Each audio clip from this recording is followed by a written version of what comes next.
Hi అండి, hello అందరికీ, welcome to Sri crazy videos. ఈరోజు అండి మా ఇంట్లో కరివేపాకు మునగాకుతో కారపొడి చేద్దాం అనుకుంటున్నాను.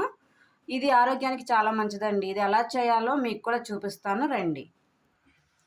ముందుగా పొయ్యి వెలిగించుకుని బాణీ పెట్టుకోవాలండి. 2 స్పూన్లు నూనె వేసుకోవాలి. ఈ కారపొడి కోసం 10 ఎండుమిరపకాయలని ముక్కలు చేసుకుని రెడీగా పెట్టుకున్నానండి. అవి నూనెలో వేసుకుని వేయించుకోవాలి.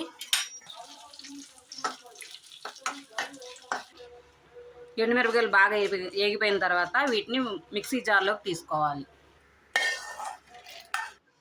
మళ్ళీ అదే ముక్కిట్లో ఒక 5-6 స్పూన్లు ధనియాలు వేసుకొని ఫ్రై చేసుకోవాలి. ధనియాలు బాగా వేగిపోయిన తర్వాత దీంట్లోకి ఒక 4 స్పూన్లు తెల్ల నువ్వులు వేసుకొని కూడా వేయించుకోవాలండి. ఇవి మాడిపోతే మాడనవ్వకుండా జాగ్రత్తగా వేయించుకోవాలి. మాడిపోతే టేస్ట్ మారిపోయిద్ది. చూసారు కదండి, ధనియాలు తెల్ల నువ్వులు రెండు కూడా వేగిపోయినాయి.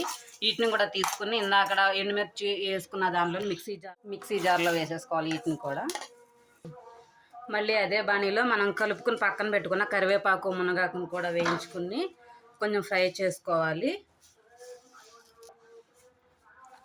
పొయ్యి సిమ్లో పెట్టుకుని నిదానంగా ఫ్రై చేసుకోవాలండి. హైలో పెడితే కనుక ఆకంతా మాడిపోయిద్ది. పెట్టుకుని వేయించుకుంటే ఇలా ఉంటుందండి. మాడకుండా జాగ్రత్తగా వేయించుకోవాలి. ఓకేనా? ముందుగా మిక్సీ జార్లో వేసుకున్న ఎండుమిర్చి, ధనియాలు, నువ్వులు ఉన్నాయి కండి. దీంట్లో 1 స్పూన్ జీలకర్ర వేసుకోవాలి. ఒక 10 వెల్లుల్లి గబ్బాలు వేసుకోవాలి. 2 రెమ్మల చింతపండు కూడా వేసుకోవాలి. 1 స్పూన్ గల్లుప్పు వేసుకోవాలి. దీన్ని మొత్తాన్ని మిక్సీ పట్టేసుకోవాలండి. ఈ మిక్సీ వేసేసుకున్నాక తీస్తే ఇలా ఉందండి. దీంట్లో మనం వేయించుకుని పెట్టుకున్న కరివేపాకు, మునగాకు కలిపింది వేసేసుకోవాలి. దీన్ని కూడా దాంతోపాటు మిక్సీ పట్టేసుకోవాలండి. మా ఇంట్లో ఎంతో ఇష్టంగా తినే మునగాకు కారపొడి రెడీ. ఈ మునగాకు కారపొడి మీకు నచ్చినట్లయితే లైక్ చేయండి, షేర్ చేయండి, సబ్స్క్రైబ్ చేసుకోండి.